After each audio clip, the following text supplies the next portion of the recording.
The first Fieldrunners turned tower defense on its head. Instead of marching along pre-built paths, invading marauders would make a direct beeline to your base.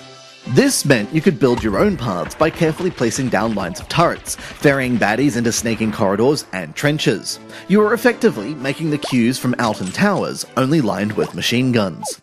The sequel keeps that idea alive. As you work through the story, you're often presented with an empty field to paint as you please.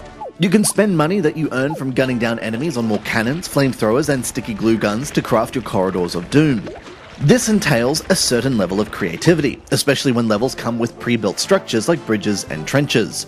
Working out the best way to make your enemy's journey as long and painful as possible is almost like a tricky puzzle, and no two solutions will be the same. That's especially true in the bonus puzzle levels, where you're tasked with using a small number of turrets to guide enemies into lasers and mines. But for every blank battlefield, Fieldrunners 2 features more orthodox stages where paths, choke points, and loops are already provided.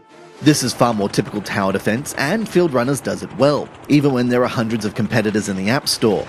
One bugbear is the length of each battle. When you've got to withstand 80 waves of bad guys, it can take a good half an hour to play, which isn't very suitable for bus rides and ad breaks. Depending on the difficulty, some of that time is just waiting for enough money to accrue so you can enact your grand plan.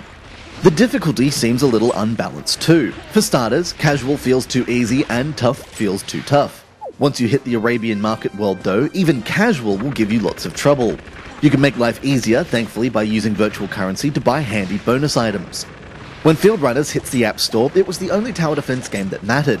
In the years since, there are now more games about defending your turf than apps with angry in the title. But Fieldrunners 2 holds its own, giving you loads of content and delivering it with style and polish.